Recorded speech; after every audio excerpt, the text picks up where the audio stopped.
Alrighty, hello, welcome, good evening, and oh my, here we are at long last. This is Fleapit After Dark. I'm your host, Jeremy Brown, and I hope you are all feeling very festive this winter and staying nice and cozy for tonight's show. You know, this guy that I have on the show, he's the man behind Movies, a podcast about the act of cinema, writer and director and producer of Mass State Lottery, and dishing up good things to be had in the new year with another passion project called Omega Fish Corp. You know this guy. He is a returning guest. We'll just call him for now LowRes Wünderbred. How are things going with you, man? Oh, they're going quite swell, Jeremy. It sounds very funny to me. Passion Project Omega Fish Corp. I mean, I guess it's true, but just the title itself doesn't lend itself to being taken seriously in any sort of regard. But thank you for that introduction. It's so good to be back. I feel like the last show we did was probably approximately around this time last year. Yeah, like this is almost a returning anniversary, I guess, from 2022. And yeah, I only say passion project since it seemed like a step above what you were probably doing previously with more people working collaboratively and yeah, just not you at the reins this time, but like a lot of different uh talking heads, I guess, coming up with stuff on the spot even. And I can only say this as someone who's been on set twice. So, No, but I would say that's a pretty accurate representation of Omega Fish Corp. I mean, I think the two big things that were different with Omega Fish Corp compared to working on Mass State Lottery, which you were a crew member on for a couple of days actually, is exactly that. Is it's not just my baby; it's a couple of people's babies, and there was the element of money.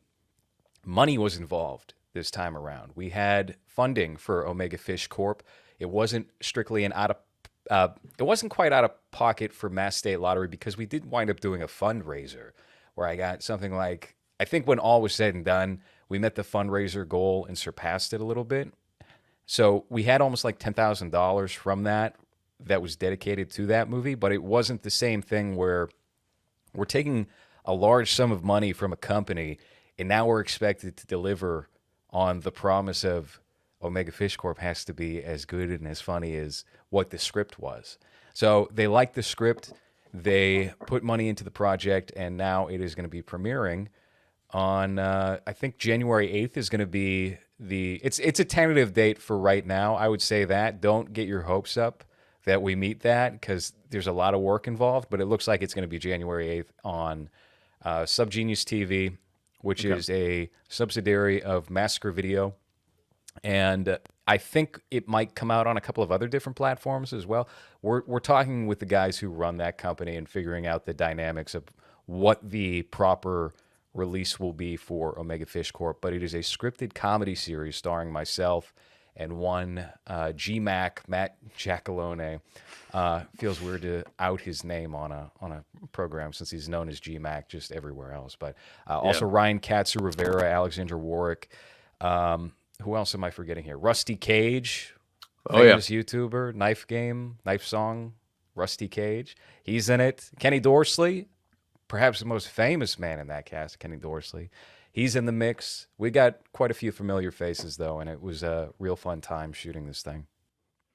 Yeah, it's quite the ensemble, and of all the shoots, I'm glad I was out there for the one. I won't spoil anything from what people don't already know already, but yeah, like for Rusty Cage, bloody disgusting time. It was wonderful Yes. to see. By the way, that was probably the most physically excruciating day of production that you came out for, and I am so appreciative that you did come out for that and play Office Worker 12 or something. You know, Yeah, you yeah. you you do appear in the series, and you were certainly a great help that day. Hell So yeah. Yeah, no, it was a lot of fun, and wish I could have done more. Honestly, I almost felt like a bit of a bystander up until that point, but no, I'm really excited to see what's to come, and yeah, here's fingers crossed. Here's hoping for a good January release. It'll be a nice holiday treat or yeah, I post guess holiday so. treat. I Yeah, think the idea is, yeah, to get a leg up and really help define 2024. I think 2024 is going to be a crazy, chaotic year. And if we can be the first thing out Yeah. the tube, boom, Omega Fish Corp. That's going to set the trend. That's going to set the tone for 2024. It's a good start. Oh yeah. Yeah. But we'll go ahead and we'll probably I'm sure we're gonna be babbling about everything but this movie at a certain point. Yeah, But I was going to say, Jeremy, it's very difficult for me, and this is no secret. yeah. It's difficult for me to talk about a movie that is good for a long period of time because you can only say so much. Yeah. Which is why on movies, my podcast, we talk about all these piece of shit films, and we're just those tend to be the episodes where we talk about the movie the most. Is we're just criticizing all these little small aspects that nobody thought about, or maybe they were so overt, like in the case of Lady Ballers, which is, have you seen Lady Ballers by any chance? I haven't, but I'm fully caught up on the whole Daily Wire grind, and yeah, yeah, The I Daily Wire extended universe, yeah, the sequel to Shut In, Terror on the Prairie, now Lady Ballers. Man, yeah, I'm part of me wants to root for them because there's nothing else that's really offering a counter, but it's hard. They make it the hardest thing in the world when they produce that level of quality. So anyway, all this to say, this is a good movie.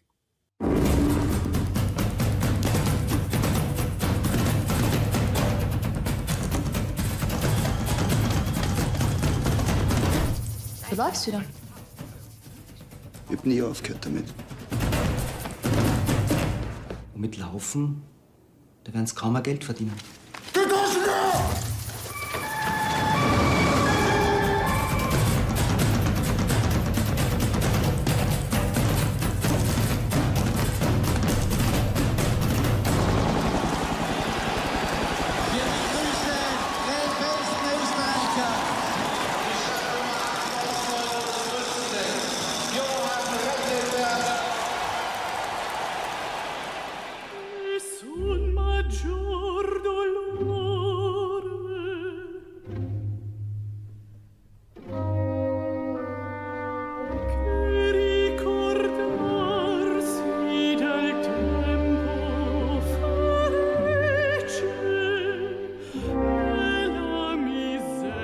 I had never heard of this movie until you had recommended it, and it kind of slipped right under my nose. I was a little surprised that I did not know about this film. It's from what, 2010, right? yeah, yeah. Well, and not to cut you off or anything, but like I do wonder if this might have slipped your mind, but also a lot of people's minds because it was overshadowed. I think it was Ben Affleck's what was his bank The heist Town. The Town, How which dare you forget the title of The Town as I a know. proud Bostonian here?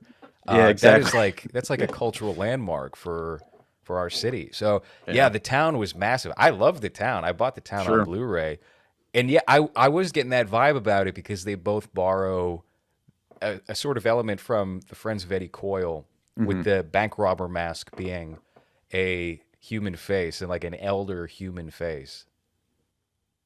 Yeah. This time though being a Ronald Reagan mask, or at least an homage to that from the true story from the 80s in this film. Was that a Ronald Reagan? I could not tell that was a Ronald Reagan mask in this movie. That's very Point Break.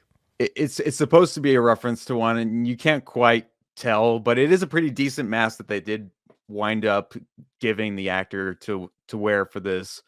Yeah, even mostly seamless, but yeah, this was a film I discovered really through film school. It was in college where they screened it on 35 millimeter.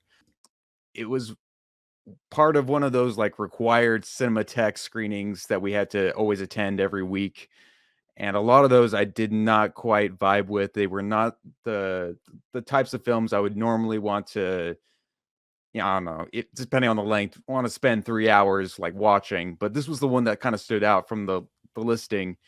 And the first thing that clicks with me that I already kind of relate to is the running aspect. Yeah, I was as you, going to say that makes sense with you because you're Yeah. a marathon runner. So or soon to be, yeah. okay, yeah. And I guess you could call this. I know it's the it's been ages now. It's been many years, but you could call this my. This is probably my literally me movie at this point. Um, I see a lot of myself in Johann. He's quite the quiet songbird who just wants to run and rob banks and do nothing else. He's got no real crazy ambitions. He just wants to keep making more money and doing his thing. And this is the beautiful thing about a movie like this is that it does not beat you over the head with any sort of narrative telling you as to why he's doing the things that he's doing. What propelled him to do this, his background, really, from the basics that we know, and then his interactions with society, that being mostly this girl that he knows and his corrections officer. And that's just about it. And seeing that kind of fused in with a lot of kind of real world events happening actually when they were shooting this, that main marathon where he wins first place was an actual marathon. They didn't have the budget to masquerade like an actual marathon, so they just put him in one and had him win it. That's amazing. For the movie. That's fantastic. Yeah. I love that type of spirit being approached to any film, and I wouldn't have guessed that based off of this movie. This movie does not. I mean, clearly it's very independent, and you get the vibe they probably didn't spend a whole lot of money, but there's nothing about this movie that feels cheap or that they would need to do guerrilla tactics like that. Oh yeah, yeah, absolutely. I mean, and it speaks to the actor himself. Make sure I don't mispronounce it again, but Andreas Lust. He like this is part of his like life. He does run a lot on the side, so like everything that you're seeing is in camera, in action. That is him. Pretty much doing it all and kind of committing to it. And I know, I think in some of our cinema circles, they're all very familiar with a film that came out a couple of years before this. It was a German film called Revanche, I think, which he's also in. That he plays a cop, so it's kind of the opposite of his character here. But he's also running in that movie as well. There's just like so much appeal to just kind of watching this guy just kind of get off on his the little passions he kind of has in life, and the fixes that kind of keep him going and get him out of jail, but are only like so close to bringing him back into jail. And it also helps that it's based on a true story. And as the true story goes, and I'm already gonna spoil kind of the ending here for those who haven't seen it, and I do recommend people do watch it. It's available for free to watch right now. That whole harrowing last 15 minutes where he's just slowly dying on the car ride is a much less exaggerated piece compared to what actually happened, where he was apparently driving just like full blaze fury against traffic, against the cops and everything, and then just crashed and burned. The director, Benjamin Heisenberg, was thinking, this is a little too over the top for the tone that I'm going for this movie. Also, it just does not fit with what I've already written. So we're just going to have this very nice, mellow, sort of slow death, a quick end to this character's life, who thought he could keep going and just didn't, There would be something fitting about ending it in that way, though, where he's all about getting away. He's all about running. And now you have him speeding, and that's when he blows up and dies. He chars on the side of the road. Yeah. And that's kind of ironic. I think that would have been fun, but you're right. It would not have fit with the tone of the movie. This is a very reserved film. What is required of the actor is also similarly reserved, and it requires great talent to be able to pull that off, to give so little but still offer up so much in your performance. And he's very shut off. Like, he has big time, like, sociopath vibes that he puts out naturally in a way that does not feel forced whatsoever. He's only concerned about a handful of things. And you can tell, like, he's on edge during those moments with the what is this character's name? The parole officer. Yeah, I can't. Off the top of my head, I can't remember. I think he's played by Michael Veltz. Yeah. And he's not like an obnoxious character or an annoying No. character at all. He's a very reasonable guy. He's a likable guy. You learn that through one pretty horrific scene. You know, he did the guy a solid by getting him a treadmill in his cell. Yeah. You know, yeah. when he was in prison. And still, there's just this bubbling vitriol for this character because of his existence or maybe what he represents on behalf of our protagonist there. And it does culminate into something rather terrible. You know, it made him very. I've seen that kind of attitude before in people, where it's just like the person hasn't done anything wrong, but there's just something inside of the individual that not only doesn't vibe, but is getting an exaggerated level of anger from that person existing and being in the same vicinity as that. I've seen that. I've seen that in real life. And those people always, you know, they wind up doing things that they should never have done later on. And then you're like, oh, yeah, that makes sense for that guy. That guy would do that sort of bad, horrible thing. So what is conveyed from the actor here during those scenes, I think, registers as so authentic. And when it does culminate into something with the parole officer, for me anyway, I like a good shitty asshole character. But for me, I guess because he was so accurately shut off to the world, I was put off by this character. I stopped rooting for this character. And I was like, this is just outrageous. And we carry on into the finale from that point. I was just curious to rewind briefly, and this is not directly about the film, but you said this was shown as part of your film school. What else was shown for that you did not connect with?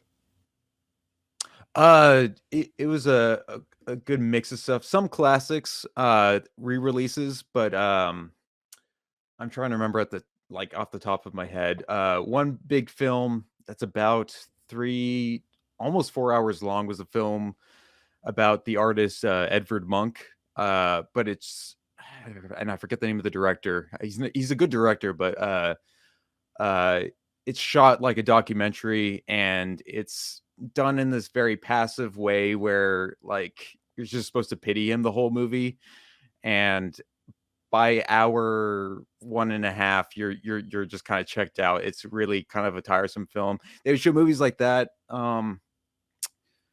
Because I was just thinking here, you're a bit younger than me. Yeah. This seems like it was a pretty modern film to be showing in film class. I mean, I would have to assume that the professor was just very hung up on this. I mean, how recent was it? Well, so we would do a mix of like classic to modern films, or at least recent films coming up around that time that were still shooting in a similar format. The funny connection with the robber is that the main star, Andreas Lust, he ended up being the main actor in my film professor's film from 2015 or something that they shot. And it's escaping me where they did it, but it's a really, really bad film called Gava Guy. I can't give you the national origin of that title, nor where they probably have shot it, but it's about him traveling to some country to translate the poems of his ex-wife who is dead, who is Chinese, and winding up with some gay guy out there. It's a really weird film Classic love school story. Yeah. Well, I was just thinking the most modern film they ever covered in my film class was Pet Sematary, which the 1989 Yeah. Maryland. Okay. Yeah. Why? I don't know. We did Modern Times. We did all the hits. We did all the classics. And then it was just like, Pet Sematary is how we're going to end this class. I was like, okay, all right. That's an interesting choice. How did well, first off, I've always liked that one as a cult classic, at least. I've grown up with it. My dad actually has had dinner with the director Mary Lambert and her husband and he got me into the movie and the book. But how did your class respond to that movie, or what was it like? It was a weird group. It was mainly so I did not go to a prestigious school at all. This was like community college film class, and we were just every week we would watch a new film, and it was like 4 hours of class, and it was mainly older guys in it. I want to say it was like guys in their 40s who were just trying to get like a credit or something, and I don't know. I think everyone responded pretty well to it, but even the teacher was like, "Yeah, this is kind of. I know this is not what we've come to expect here, but I mean, I've always enjoyed Pet Sematary. It was an early favorite of mine when I was a kid, and I was just first getting into horror movies. So, and I enjoy Stephen King, but yeah, that was a treat. Yeah. Certainly no Robert, though. No. Yeah, Robert didn't have any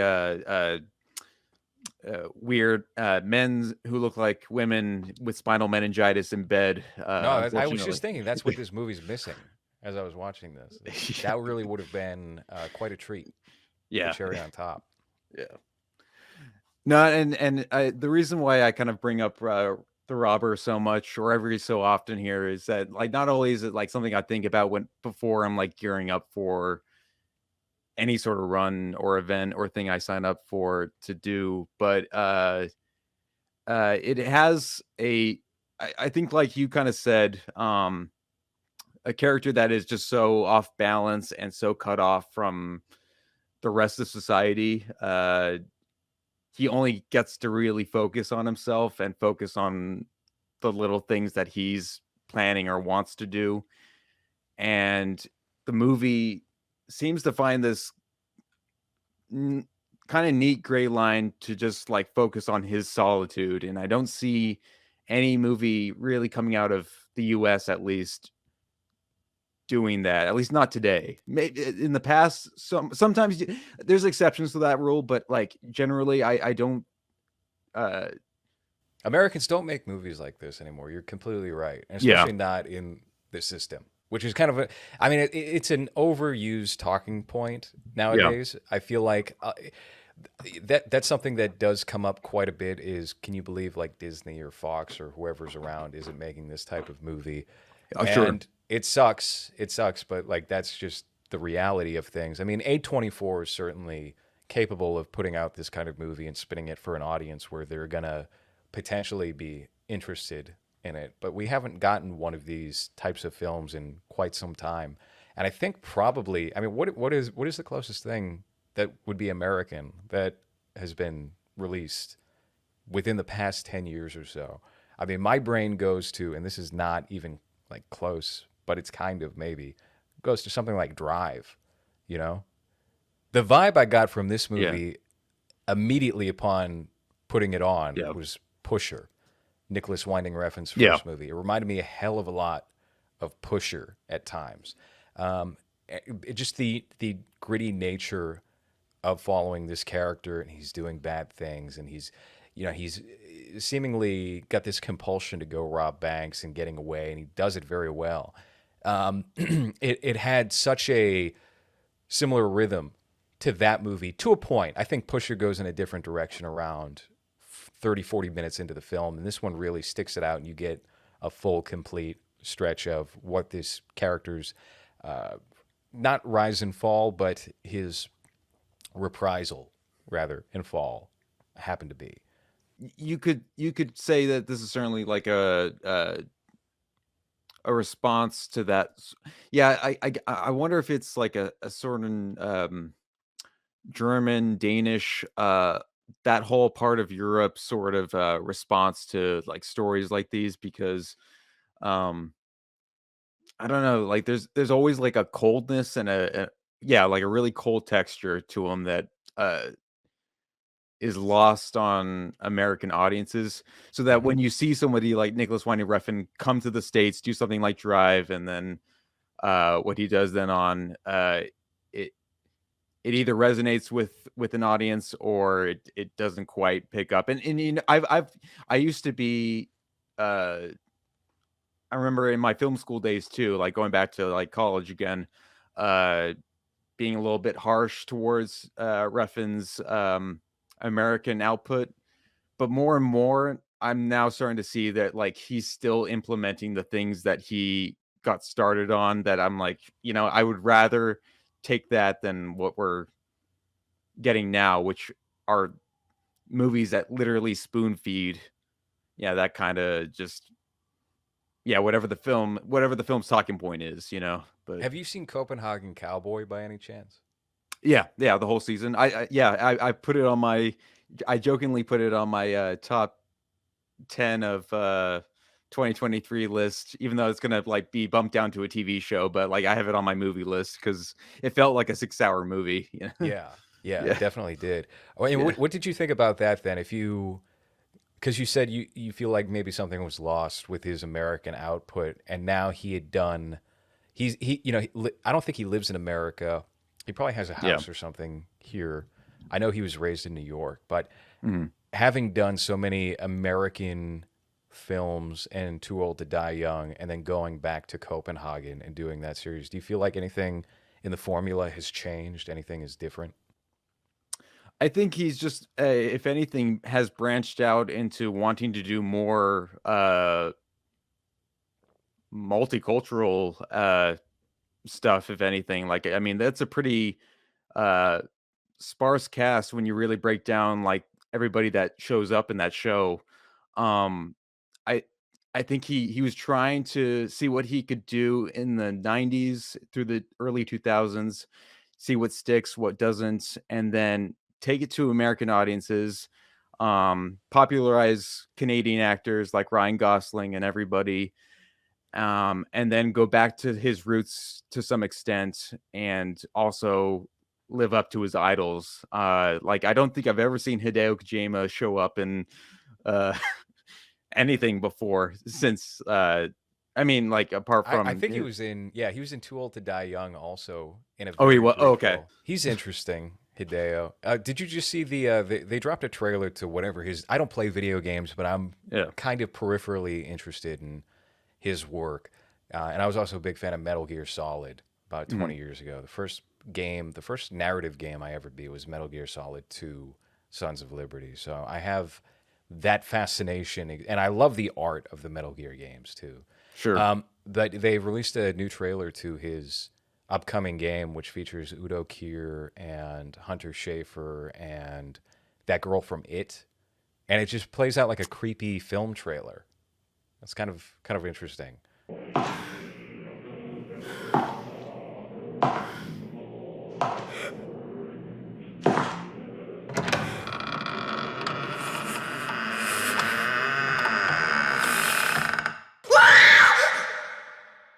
Uh, yeah. Is this supposed to be a horror game, I or do we guess not know? so. I mean, it certainly put out that vibe. If it's a fucking love story, then he missed the mark completely. But I don't know. I think I get more enjoyment these days from watching walkthroughs of video games and playing Yeah. video games themselves. Because I mean, this firsthand.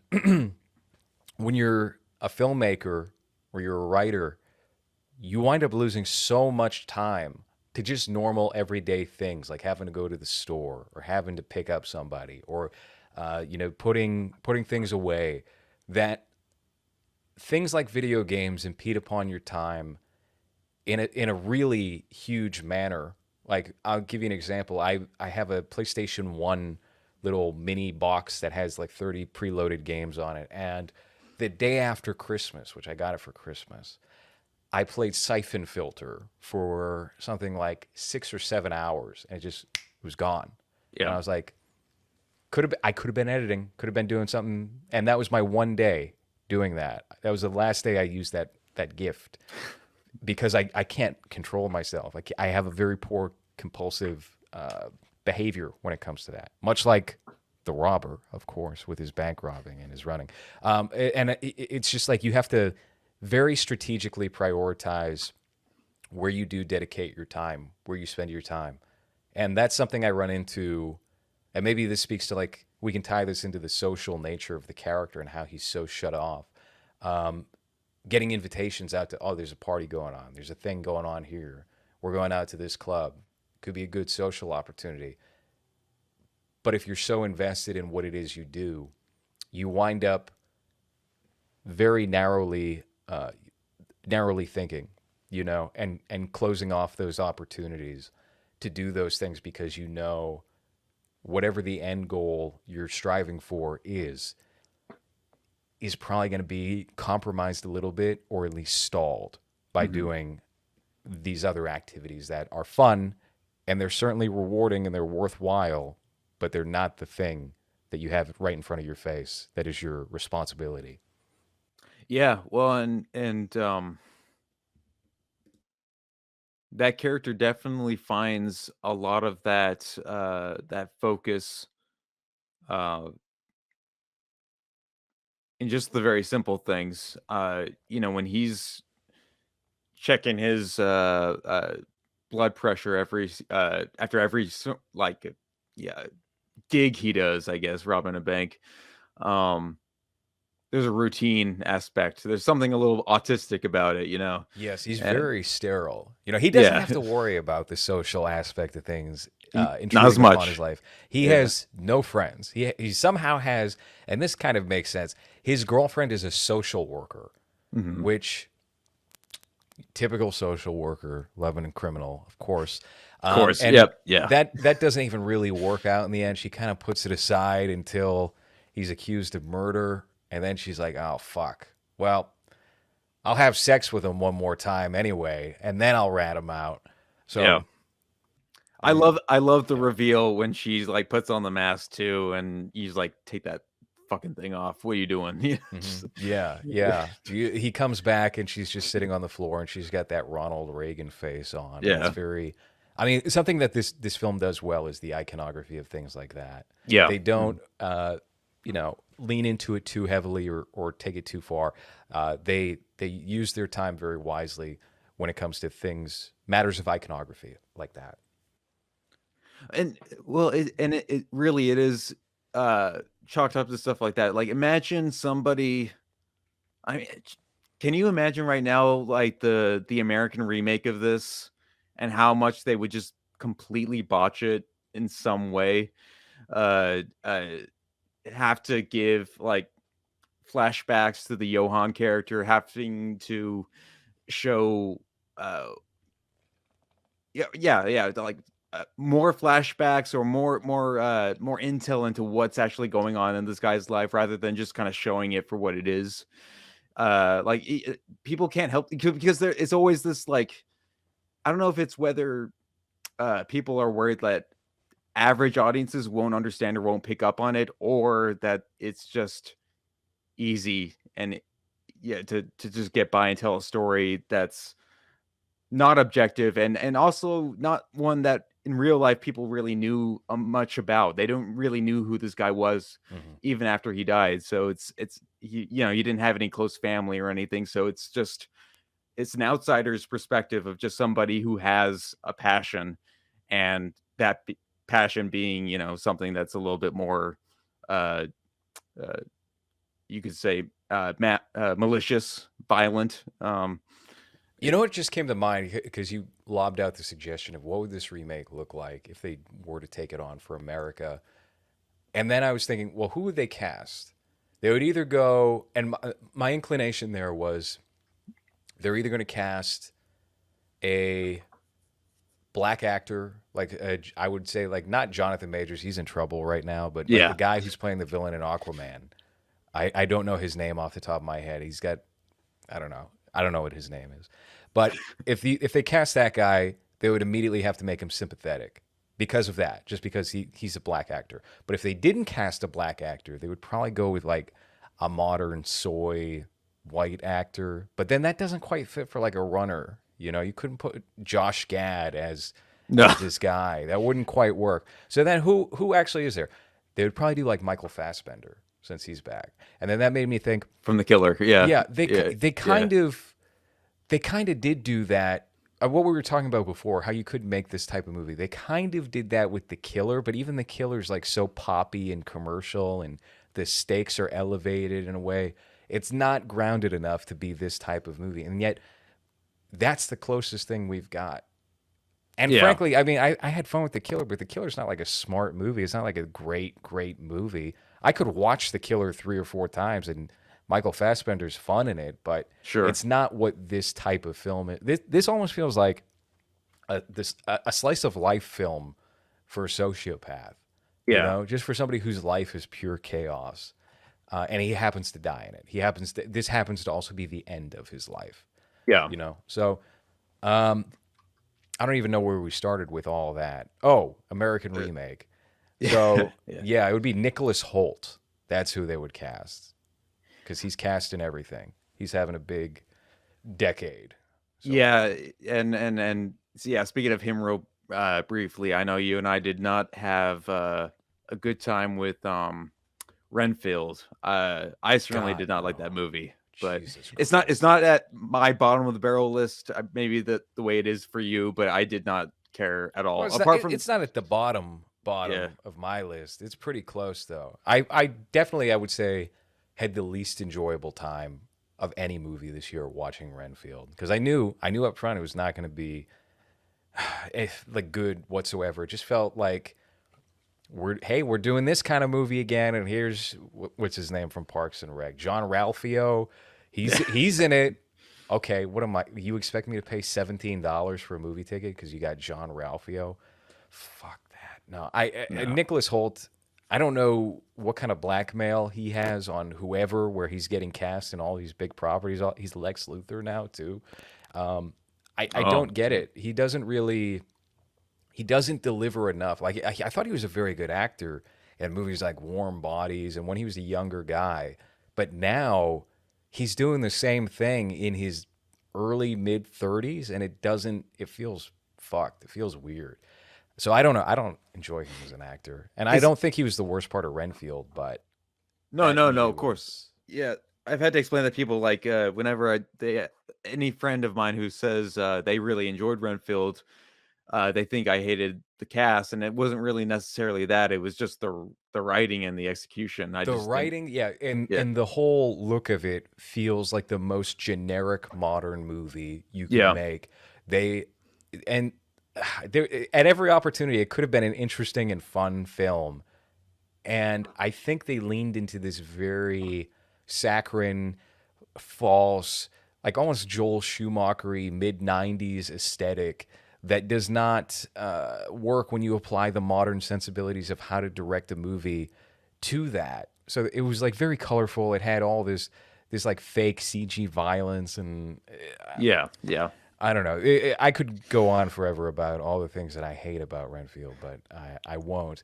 I don't think it's the worst movie. Let me just pull up my letterbox real quick, because I know there are two films in particular that sank lower in the top listing for me in terms of the quality of the films. And well, what do you have as the worst movie from this year that you've seen this year? Let me pull up my letterbox too. All right, so you don't have it either. You People was the worst Okay. movie I watched this year. Top to bottom, not enjoyable, not funny. Ends with that terrible CG kiss, which is like the most appropriate way to end that piece of shit. And then the other film that I saw that was really, really bad. And honestly, now that I'm thinking about it, I probably enjoyed Renfield less, so I'm going to have to adjust my list here, was that Shazam sequel. That Shazam sequel did all the same things basically as Renfield, but I guess, I mean, it took the DC properties and it brought them to a place where it wasn't even Marvel tier, it was below Marvel tier, and it tried to aspire to everything that company had already done and failed on every level. So I'm kind of glad that Shazam series is over. I don't like Zachary Levi that much. So No, yeah, well, I remember seeing the first one and thinking aspects of it were okay, and I was even joking like, well, at least we got another Christmas, holiday superhero movie. But even then, I felt like I'd kind of outgrown that. Like it had that Spider-Man, that Sam Raimi Spider-Man energy, but it was just like a little too late. I was kind of like past it at that point. Um, but I do, yeah. Before I even like go back to my worst. Was there anything in that sequel to Shazam that paid homage or referenced the universe, the DCU, because I remember they had like quote unquote cameos of Superman, but like they wouldn't show Henry Cavill's face because of No, budget they didn't know if or they were going to keep casting him, and then he didn't yeah, want to do the yeah, cameo. So what did they do? They showed like his legs or something. They did that old yeah, gag. yeah. No, there was I think Gal Gadot popped up in the Shazam sequel, and then they ended on Peacemaker characters showing up. So and it was just like what's his name? The I don't know. Have you seen the Peacemaker TV show on HBO No, Max? yeah. It's actually I thought it was pretty good. Okay. And I'm not excited at all about anything James Gunn does anymore. I will probably see his Superman movie just because I don't know. I've been in a Superman mood this year, but I probably wouldn't otherwise. I'm kind of rooting for the whole thing to fall. I don't want to see anything he is orchestrating for DC films be successful. I would find so much delight in seeing it just flop right out the gate because they've played it dumb. They've played it so dumb. Like people, there's an Aquaman movie coming out in like a week. That was their highest grossing film in part that they had put out through the DCEU by a long shot too. Who knows about this Aqua movie? Like who's showing up to the theater to go see this Aquaman sequel? They've done so little marketing for it. There's very little press. I wasn't even excited for it. Had no interest in it. I'll probably go see it just to spite James Gunn and Warner Brothers for all the terrible decision making they've done over the past year and a half. And obviously, like if you're implementing a corporate strategy, you're looking like, okay, it's going to take 3 or 4 years before we actually reach our goal, our result that we're striving for. But everything that David Zaslav has done, top to bottom, has resulted in lesser quality across the board. I've griped about this plenty of times before, but like HBO Max, that was my go-to app. I would watch that every single day.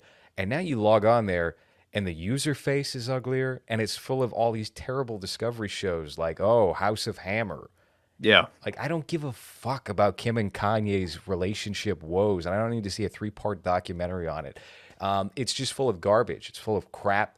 And he's scrapping these other movies like Batgirl and what was it? Roadrunner versus Coyote or something. Yeah, the Looney Tunes. Yeah. They're doing this for tax write-offs, but they're also shopping the movies around first. I don't understand what this strategy is going to do in the long term, but that's also easy for me to say as somebody who's just watching from afar. I'm sure David Zaslav has a much better idea of his positioning and the company's positioning than I do, but it doesn't seem to be anything that is creating greater art or producing anything that is a little more exciting or worthwhile at the end of the day.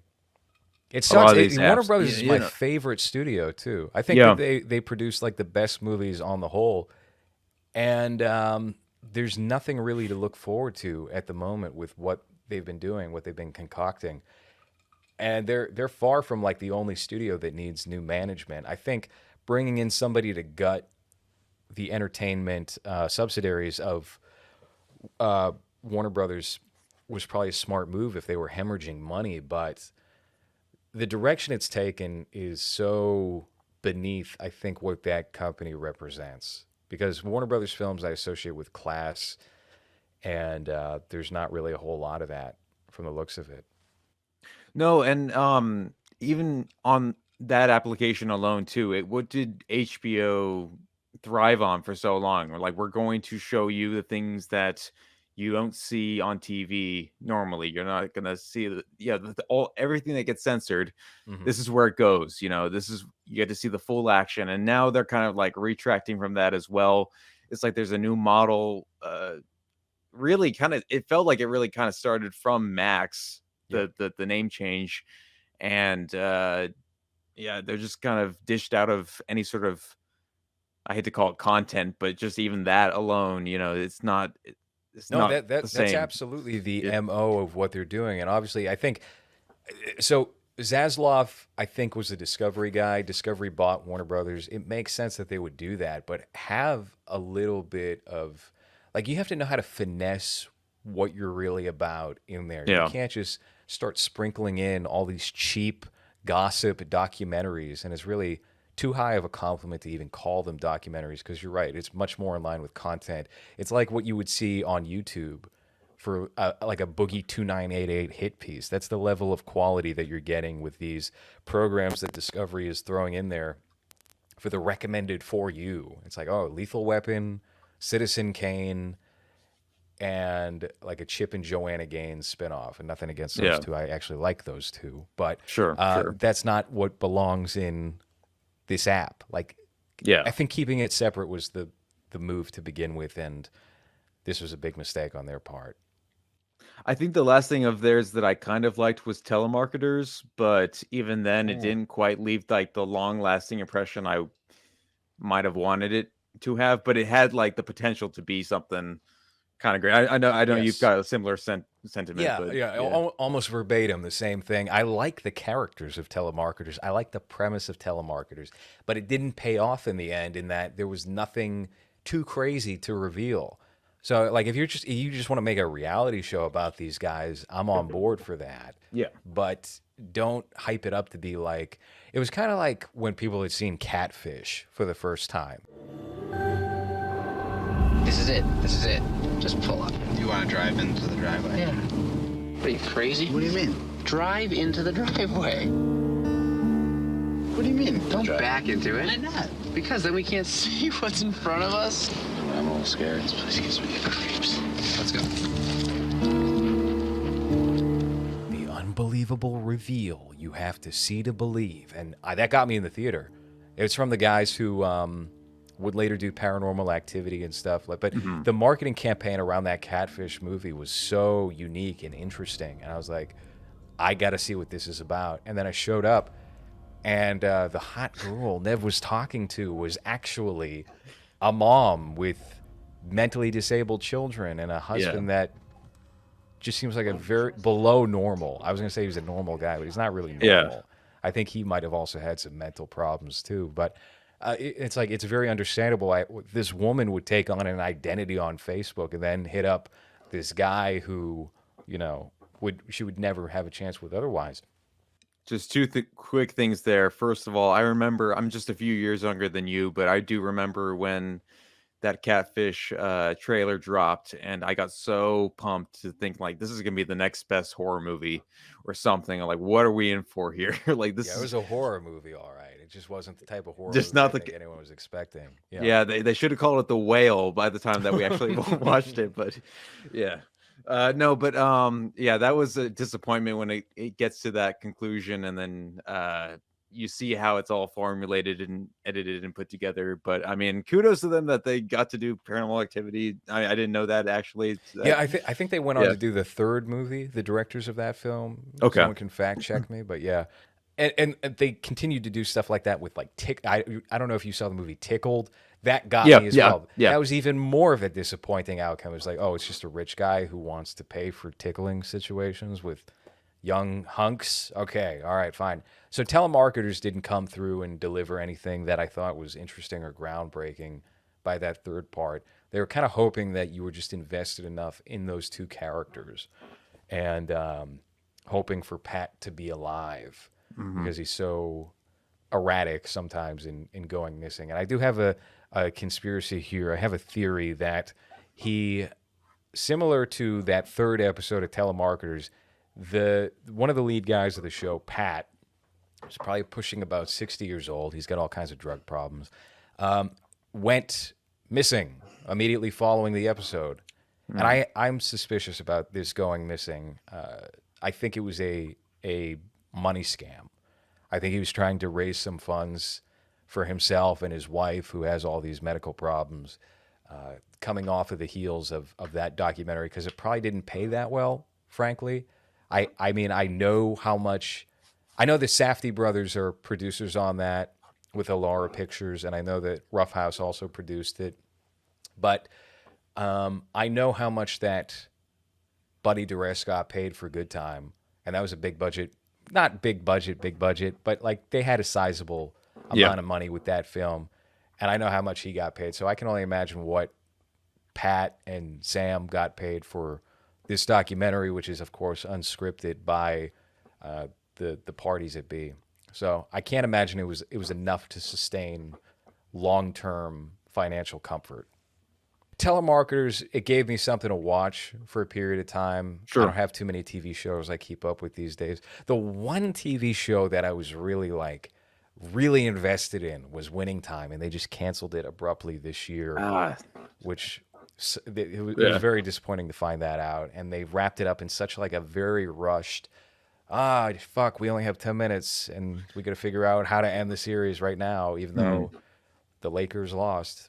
Yeah, that was a bummer to see that one go. So that also just demoted Zaslav, in my personal opinion. So The only other one I was getting invested in, and I started late this year.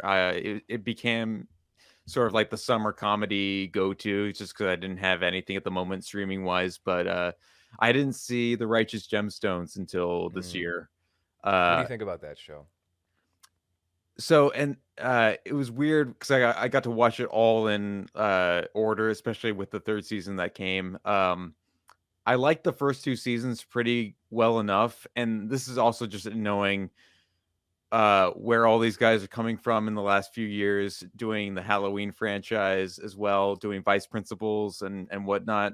Um, the third season wasn't bad; it just wasn't hitting the same. Like it almost felt a little too commercial, a little too like, okay, we've got the beats now. We're just gonna have Danny McBride just like say just very casual lines that he would say like on an AI like sort of like monitor or Yeah, something. just canned lines ready to go. That Yeah, hey, that's what this character is. exactly. And not really. If you go back to Eastbound and Down, you check out Vice Principals. There seems to be a more freewheeling nature with the delivery, and there's a behind the scenes featurette on one of the Eastbound and Down DVDs where you can see how they actually do things and why that show was so funny. There was a line about Steve Little plays this character Stevie Janowski, and I don't know, the way he speaks makes it seem like he's slow or something. Yeah. And everything he says is just fucking funny. And they're giving him lines off camera. They're like, say this, say you raped an elderly woman. And it's just coming, and he repeats it back. And it's just, it sounds like the funniest thing in the world, even though the content of what he's saying is so dark. And it doesn't feel like there's that element to Righteous Gemstones. It's almost like they're too concerned with the story or something, but the story is so flimsy and meaningless to begin with. I don't understand why they wouldn't lean more into that improvisational behavior. Maybe it's also the fact that with Eastbound and Down, the only comedic actor for the entire series run was Danny McBride. On Vice Principals, Walton Goggins was not a comedic actor. He was considered like a serious, dramatic actor. And obviously he's Character funny. actor. Yeah. He's hilarious. I love Walton Goggins. He's hilarious. But obviously the nature of that show, the only comedic actor, again, is kind of Danny McBride. Now you have the situation where it's Danny McBride, it's Adam Devine, it's Eric Andre for one season. Sure. You know, they have all these comedic talents, and this is actually something I learned on Omega Fish Corp. When you have so many people like that acting together, it does this counteractive thing where the improvisation is diminished because you're so self-conscious of, I don't want to step on this person's toes. I don't want to seem like I'm one-upping this person in this one scene. So there could be an element of that to Righteous Gemstones where you have so many of these big personalities. You don't want to be like, Jim Carrey had a reputation in the 90s for being kind of an asshole and making this, like any production about himself. Like you can watch that Jim and Andy documentary about the making of Man on the Moon, and you'll get an idea of that.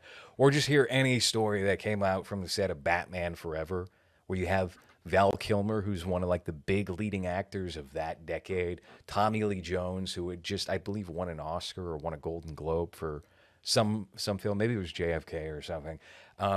So you have that personality, and you don't want to be that guy. You don't want to be the guy who's like, it's me, me, me. It's the me show. Fuck everyone else. You want to be considerate. You want to be acting appropriate, I guess. with your co-stars and leaving a good impression and letting people have their moment in the sun. But if you do have too many of those personalities in one scene, sometimes you walk away with nothing because people are too aware of that fact.